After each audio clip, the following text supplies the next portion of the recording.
20 জুলাই দুপুর দিনাজপুরের হাকিমপুর উপজেলা প্রকৌশলী কার্যালয়ের সামনে দাঁড়িয়ে আছেন কল্পনা বেগম। সে সময় তার হাতে ছিল একটি চিরকুট। তাকে জিজ্ঞেস করলে তিনি জানান এটি নিজেকে শেষ করে দেওয়ার চিরকুট। কেন তিনি এমনটি করছেন শুনুন তার মুখেই।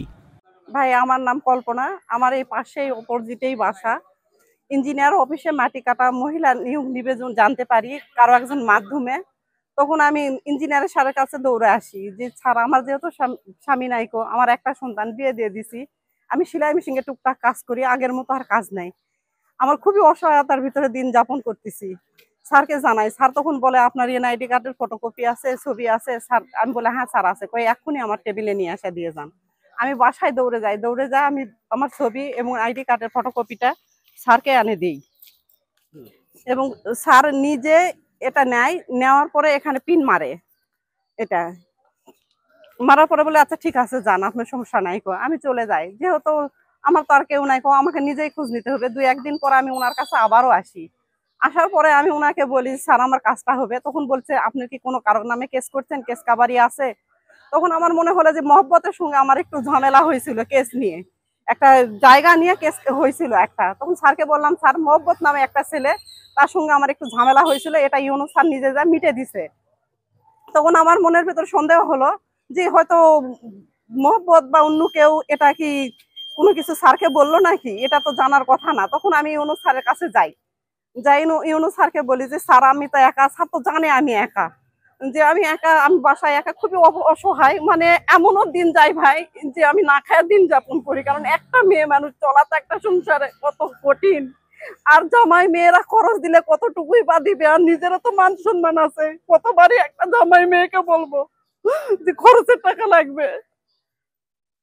স্যার তখন বলে লিখিত একটা দরখাস্ত দিন। তখন আমি লিখিত দরখাস্ত, এই দরখাস্তটা আমি লিখিত ভাবে স্যারের কাছে নিয়ে আসি। এটা আমি স্যারের কাছে নিয়ে আসি, স্যার তখন এখানে সই করে দেয়, দিয়ে বলে এটা ইঞ্জিনিয়ারের কাছে আপনি দিবেন।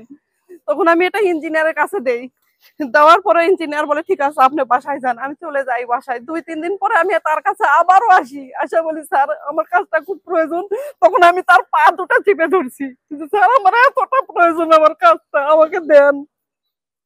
তখন বলছে আপনি ভালো না, আশেপাশের মানুষ বলছে আপনি খারাপ। আমার কি খারাপ কি করছি আমি, আমাকে বলুক সে আমি কি খারাপই করছি?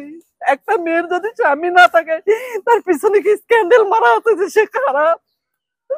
কাউকে খারাপ বলার আগে সেটা প্রমাণ দেখ, নইলে আমি সুইসাইড করবো যে আমি কি খারাপই করছি। হিলি পৌরসভার দক্ষিণ বাসুদেব মাঠপাড়া এলাকার স্বামী পরিত্যক্ত কল্পনা বেগম। মা বাবা নেই, ছেলে নেই, একটি মেয়ে আছে, তারও বিয়ে হয়ে গেছে। বাড়িতে সেলাই মেশিনের কাজ করেন তিনি। যারই মাধ্যমে হোক আমি একটা নাম্বার পাই, বলে যে এটা স্যারেরও উপরে, একটু কথা বললে আপনার চাকরিটা হতে পারে। আমি মেয়ে মানুষ বুঝিনি, আমি মনে করছি হয়তো কথা বললে সে রিকোয়েস্ট করলে আমার চাকরিটা হবে। আমি তাকে ফোন দেই, এটা ফোন দেই, তখন উনি পরিচয় দেয় যে আমি এসি স্যার, আপনি দিনাজপুরে যাই শামীম স্যার এবং মাসুদ স্যারের সঙ্গে কথা বলেন। আমি দিনাজপুরে যাই সকালে, আমার 1 মুঠ ঘরে চাল নাই, আমি খরচের টাকা দিয়ে সেখানে যাই, যে আমি তাদের সঙ্গে দেখা করি, বিস্তারিত বলি এবং মাসুদ স্যার সে নিজে এখানে সাইন করে। সাইন করার পরে তখন আমি দেখি যে ইঞ্জিনিয়ার স্যার, আমাদের এই ইঞ্জিনিয়ার স্যার ওখানেই আছে। আমি স্যারকে যা বলি স্যার আমাদের ইঞ্জিনিয়ার এখানেই আছে। তখন ওনাকে ডাকা আমাকে বাইরে ওয়েট করতে বলে, আমি বাইরে ওয়েট করি ওখানে। পরে বলে আমাকে ডাকা, পরে বলে উনি যে কি বলছে আমি জানি না। পরে বলতেছে পৌরসভার লোক নিবে না। যদি পৌরসভার লোক নাই নিবে তাহলে কেন এগুলা? ওনাকে তো আমি প্রথমে বলছি যে আমার বাসা এখানে, তাহলে আমাকে কেন এই হয়রানিগুলো করালো? বলতো প্রথমেই যে আপনাকে হবে না পৌরসভার লোক।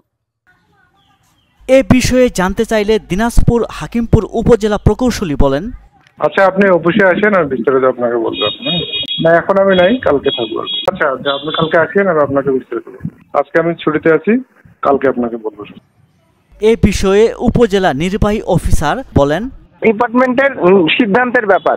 উনি এখন এই ধরনের সিচুয়েশন করবে এটা কাম্য না। যদি ওরকম হয় আমি চালের প্যাকেট বা যে কোনো একটা দিয়ে দিব, কিন্তু এই ধরনের সিন ক্রিয়েট করবে এটা প্রতিষ্ঠানের সিদ্ধান্তের ব্যাপার। এলজিডি অফিস তার আবেদন দেখে বিবেচনা করে যদি তার যোগ্য মনে করে করবে, আর যদি যোগ্য মনে না করে তাহলে সিদ্ধান্ত নিবে না। কিন্তু এটা তো সিন ক্রিয়েট করার তো কোনো সুযোগ নেই। সেক্ষেত্রে হলে আমার সাথে কালকে দেখা করে কথা বলতে বললেন।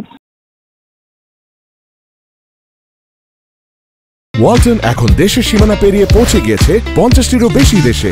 ওয়ালটন, ঘরে ঘরে বিশ্বজুড়ে।